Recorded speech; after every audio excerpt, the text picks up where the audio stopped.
Okay. So the reason that we're doing this webinar today is because a lot of people have had to move to telephone or telehealth, whether it's Skype or Zoom, to get a hold of their peers.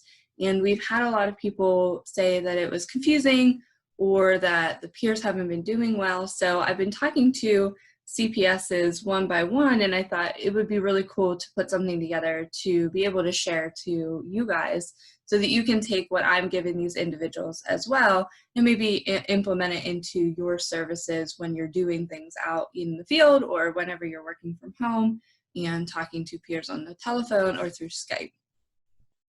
So the first thing is, when we're working with somebody that has a dual diagnosis, that intellectual disability and mental health diagnosis, we know that there's going to be issues. Even when you're face to face with somebody who has an intellectual disability and mental health diagnosis, we see a lot of difficulties with the goals and a lot of difficulties with focusing. But then you bring in this whole new dynamic right now where we're going through phone or we're going through Skype or Zoom, and there's a lot more confusion and a lot more lack of focus. So the things that we're seeing right now, why telehealth is difficult for those with a dual diagnosis, is the lack of understanding of the technology, the stress or anxiety levels that they're already at because of the coronavirus and everything that's going on. Maybe they're unable to use technology, or they just need a little bit more assistance with technology. And that's actually kind of normal. Even right now when I'm working with individuals, they are saying, I know how to Skype, but I don't know how to send out the meeting. I don't know how to invite somebody to Skype with me, but I know how to once I get there. So there might be just little differences in what they know or don't know, and where we can maybe fill in some of that. Right now I'm helping my mom, who has never used any of this technology, and she has to. She's an occupational therapist, and she is calling me and asking me questions.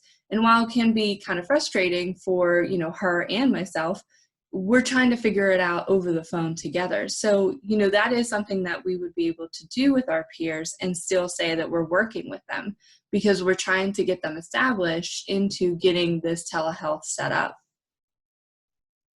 So your role is extremely important as a CPS or a supervisor. You're using telephone or Skype, or you might be still going out face to face, and you are totally in the trenches with these individuals. Not only are you experiencing the same thing that they are experiencing, you might feel the anxiety and the stress levels, but you are also able to provide that support by saying, I've been there. So your role is so important right now to help these individuals with their mental health.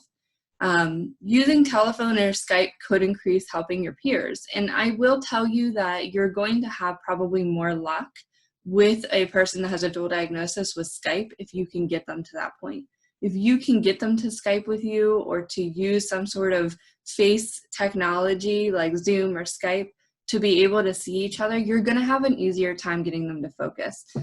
Telephone can be a little bit harder for them because they tend to not pay attention when somebody's talking if they can't see their face, or they get distracted, or they don't want to be on for too long. And we're going to go over some ideas for that a little bit later. But I do want to say, if you are seeing peers face-to-face, you do want to refer to the safety tips that our Director of Recovery has been sending out, Jess Peacock. She has done a wonderful job of giving you guys information on how to stay safe and making sure that we're keeping our peers safe as well during this time.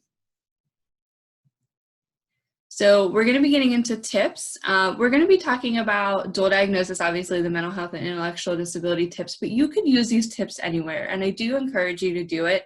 It's just better to be able to take things and implement it into your day and make your lives a little bit easier. So, if you have any questions, just go ahead and type them into the chat box. I'll get to them after the webinar, okay? So we're going to go over these things, and I am going to go over them kind of vaguely, but then I can give you some examples.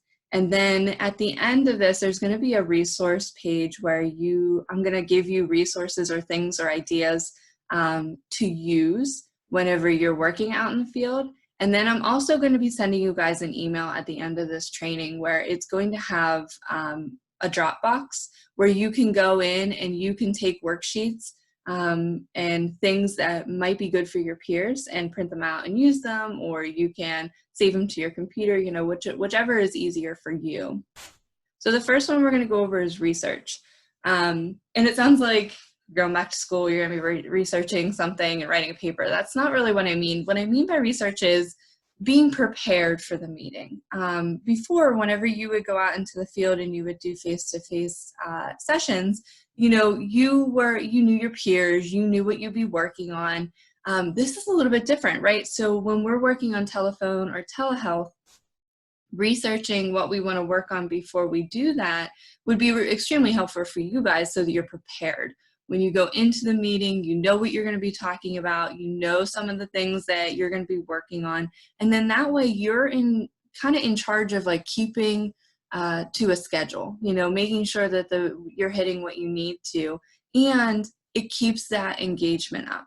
You know, if you go in prepared with things to talk about and things to do, you're going to have a better engagement from your peer because they're going to follow your lead. So if you go in and you say, okay, I was this morning talking about coping skills with another peer. Here's the coping skills that you and I have already talked about in our past sessions. Let's talk about coping skills and how they've changed today. You know, let's talk about coping skills that, you know, you have to do differently because you can't go out into the community. And then start listing them and writing them down. And maybe if you're doing telehealth, you can show them on the screen what you've written down, or, you know, have them write it down and show you on telehealth so that you're engaging and you're keeping that peer with you while you're working on that. The other thing I want to talk about is topics and goals.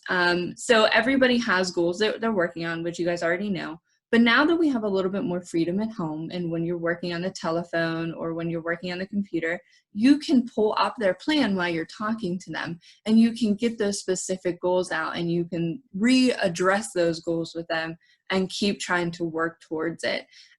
And take topics from the goal. You know, if there is a goal that they've been working on that maybe they can't do right now, such as community roles and supports, you know, you could be working on that in a different way now. So pull up the goal, look at their goal was, I want to identify 3 places. You guys can still talk about that, but they just can't go do it. So, you know, establish, you know, safety when they do go out in the grocery store. What are some safety things that they need to keep in mind? You know, what grocery stores are able to allow them to go in earlier, or, you know, what are the grocery store hours? So you can still talk about the goals, but you're going to be changing them to what is going on today. Structure is extremely helpful. When you're working with somebody that has a mental health or intellectual disability, they really do need that structure. If they don't have that structure, you're going to have less engagement, you're going to have less motivation, and sometimes they're not even going to answer the phone, or they're not going to answer your Skype message. So I always tell my CPSs, you know, whenever you're working out in the field, it's always good to have consistency. You know, hey, I'm going to be out here Monday, Wednesday, Friday from 10 to 12. That way that person knows and is also, you know, accountable. Okay, I know that they're coming out Monday, Wednesday, Friday, 10 to 12. It doesn't change. We're going to be doing this. And they show up for the meetings. It's the same thing when we're working now from home, whether on the telephone or with Skype. You know, we want to have that structure. You know, we still want to say, I'm going to be working with you these specific days at these specific times, and break it up. So if they have, and Tom was talking about this earlier, if you have somebody that has 4 hours and you used to do 4 hours in a day, that might not work right now with telehealth or telephone. So break it up a little bit. Hey, I'm going to call you in the morning at 9 a.m. We're going to do an hour session on housing, and then I'm going to call you again at 5, and we're going to work on how you did today, what's been going on, and crisis. And making sure that, you know, you're getting that engagement, but you're breaking it up a little bit. And it also kind of helps that peer because then they have something to look forward to, and they have something in their schedule, and they know what to expect. So when it comes to structure, my biggest, you know, advice would be call your peer on a Monday and set up that week. or call your peer on a Friday and set up the next week and have them write it down with you in a calendar, or, you know, making sure that they have it somewhere that they can access it, and saying, I'll be meeting you these specific days at these specific times. And that kind of holds you to a schedule too, which is helpful when we're in these uncertain times and you can feel, you know, very overwhelmed and maybe very lonely. This structure would be really good for not only the CPS, you guys, but also the peer who has a dual diagnosis. The other thing that we're going to talk about is conversation starters. And it sounds like a little cliche, but it is actually really helpful to find like icebreakers or activities that kind of start the telephone call or start the Skype meeting. And it's just so that you kind of like shake out all that, you know, ucky feelings and not wanting to do it and not feeling good and not feeling, you know, up for talking to somebody on the telephone. I kind of think this is a good way to get that out, you know, to really have that rapport with your peer in a different way. So I always say that conversation starters could be something simple. It could be like one of those icebreaker activities, like, tell me, if you were on a stranded island, what would you bring with you and why? And it just kind of, you know, distracts your brain from all the chaos that's been going on. And it's a fun activity to get started. And then you guys can share a little bit. And then you can start getting into the goal. You know, it really like relaxes the person and opens up for more opportunities to keep that person on the phone for longer. You know, no one says that we have to do 99 minutes of exactly that goal. You know, there are times where we take 5-minute breathers, or we, you know, get up and go for a walk with the peer, or, you know, there have been times where you switch gears accidentally and you start talking about their uncle when you were actually supposed to be talking about housing. It happens. But why not use it in a good way and use these conversation starters to kind of kick off in a good way and then start working on the goal. Coping skills and crisis. That's what you're mainly going to be working on a lot with peers who especially are struggling right now, because this is a chaotic time. This is a time of, you know, panic and anxiety, and we understand that. So look up some good resources for coping skills in coronavirus. I can tell you that there's a lot of articles, there's a lot of YouTube videos about how to take care of yourself during this time. There's a lot of mental health agencies that are, you know, putting out a lot of really good advice, as well as bloggers and people that are also in their home and kind of, you know, muddling their way through and finding out different ways to do things. So when you're doing coping skills and crisis, you want to keep in mind that, again, you're working with someone that has a dual diagnosis, an intellectual disability and mental health diagnosis. So sometimes they're not going to understand what you're saying or what it means or why. Hey, Katie, I just wanted to let you know I gotta go. I'm Okay. sorry. No, that's okay. So I'll watch it again then. Okay. Okay, sounds good. Thank you. Bye. When it comes to coping skills, you know, bring in some of the stuff that they had already been doing and apply it to today. You know, how is that going to help or not help? Can they do those coping skills? Do we have to come up with different types of coping skills? You know, how can we change it to help that person in these times right now? And also talk about, you know, what are they doing for themselves in order to avoid crisis? You know, how have they been doing? Are they doing, you know, a mood tracker every day? Are they doing a journal? You know, what can we be putting in place to kind of prevent them from going into a crisis? And do they have the crisis numbers? Do they have someone they can talk to when they're not feeling well if we're not available? You know, what is their plan for, you know, not being able to go out into the community and have that level of interactions? And also, you know, we want to get some more normalcy back to the peer. So again, going back to that structure, how can we implement this into their day? How can we say, you know, okay, from 9 to 10, I'm going to actually sit down and do my mental health coping skills. I'm going to write in my journal, and I'm going to color, and I'm going to do things that make me happy. And then I'm going to go about my day and get other things done.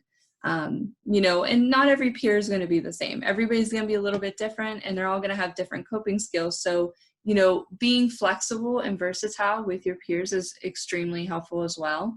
You know, there's the saying, kind of roll with the punches. And right now, that's really what we need to be doing.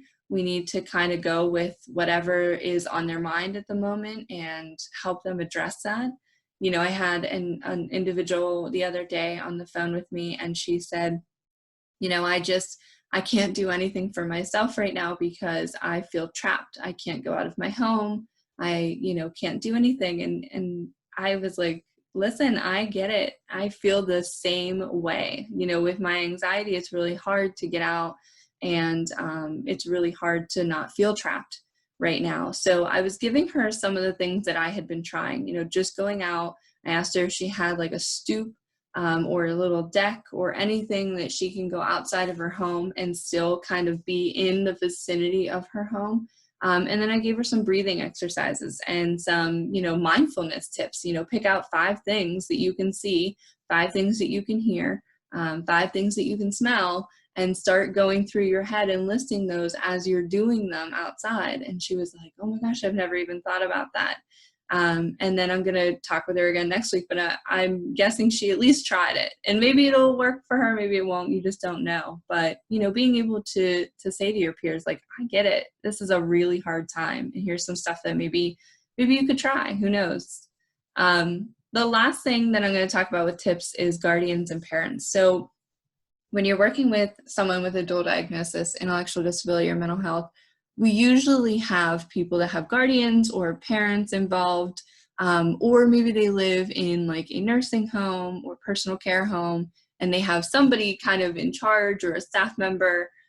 We want to be in contact with those people if we can. And here's why. We want to be able to help the peer get the right technology set up, or the right telephone, or make sure they have access to a telephone.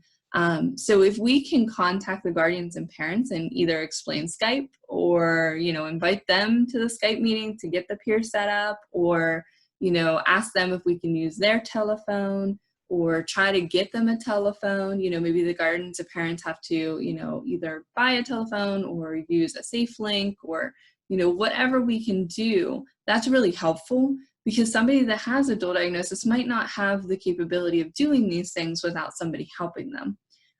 So first, you want to make sure there's a release of information. You know, you never talk to anyone about the peer without the peer unless there's a release of information. Also, I would suggest you ask the peer, hey, is it okay if I talk to your mom about setting up Skype meetings and making sure she knows the schedule? Hey, is it okay if I call your staff member at the personal care home and let them know that we're meeting Monday, Wednesday, Friday, so that they have a room available for you and a phone, so that, you know, you have privacy? I just found it more helpful when, you know, we're trying to set these things up, because if they don't have someone there to kind of help them, then sometimes it doesn't work, or they don't understand Skype, or they can't get on the telephone. You know, so in my past couple of weeks, I've been contacting a lot of like personal care homes and asking the staff, like, hey, is it okay if, you know, you give them a room and a telephone, and here's the times and days. And if you need assistance with that, I can help as well. I've been assisting other CPSs that have been having some struggles with that. And if they don't have a phone, let us know, because that is something that maybe we can help them try to figure out. Or if they don't have a guardian or parent involved, and you think that they do need somebody to help them either get the Skype set up or get a telephone schedule going, let me know as well, because I'm going to try to help you with that. Either they have a case manager or somebody involved that might be able to help us a little bit further.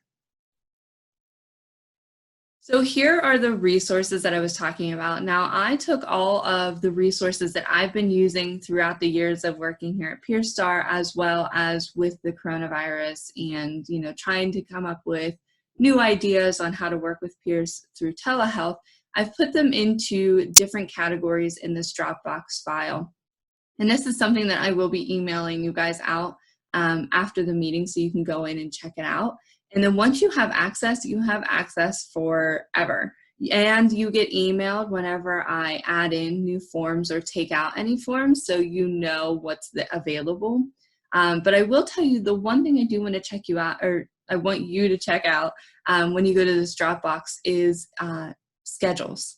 So under schedules, the folder, there are so many different types of things to do with your peers that would be extremely helpful in these times. Mood trackers, daily journals, scheduling, and schedules for you guys, blank schedules for what you're going to do through the week, and then you can kind of plan it out. So that research, those are really helpful, and I've been using those with a couple CPSs for about 2 weeks now, and some are really great with it. You know, some peers really like that. They like the structure, they like the scheduling stuff, and they like having something to do when they're not on the phone, maybe with or on telehealth with our CPSs. And then I'm also going to tell you, and this sounds ridiculous, but I'm 100% serious about it. YouTube, Pinterest, and Google, everything. If you're doing some research on a goal that you're going to be doing with your peer and you're like, I have no idea what to even do or how to even start this conversation or how to keep them engaged, type it into YouTube.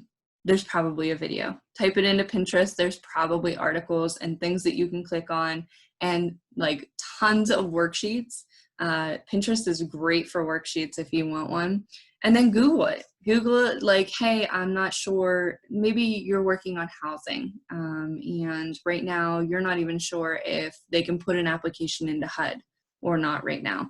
You can Google it, you know, just pull up Google, ask the question, and get the resources for your peer. I Google, Pinterest, and YouTube everything. All right, so now we're gonna do questions. I'm gonna get out of the webinar. I'm gonna unmute you guys if I can figure out how. I see some of you. Hello, hello. Okay. Does anybody have any questions? If you do, you can just go ahead and write them in the chat, and I can answer for you. If you don't have any questions, that's okay too. What I will tell you is that you can email, call, or you know, however you need to get a hold of me, go ahead and do so. I've been working with a lot of CPSs on specific cases. So if you have one peer that maybe really struggles, or you can't figure out, you know, what to be working on, or what conversation starters, or who's involved in their lives, to be able to help them with that telehealth, absolutely get a hold of me. I will problem solve with you. I'll give you some stuff to try out with those peers to get your hours. And then if that doesn't work, then we'll keep going. You know, we'll get intake involved, and we'll try to figure out, you know, if intake can call people or get somebody involved or help out with stuff. Okay? All right. Yes. So that's why actually I used, so the question was, are we able to access Dropbox from our iPads? Yes. So Dropbox is like the only application that you do have on your iPad. It's the only one that Joe would allow us to use. So that is why all of the documents that I have for resources are in Dropbox, so that you can use them with your iPad. And also when you're in certain offices, I don't know all of the offices, Melissa, I think you're in Indiana, you can print from your iPad. So if you go into the office and you found a worksheet that you want to use with your peer, and maybe you want to print it out, and then you can show it on, you know, Skype, or even just use it and write on it whenever you're on the telephone. That was a great question. All right, last call for questions.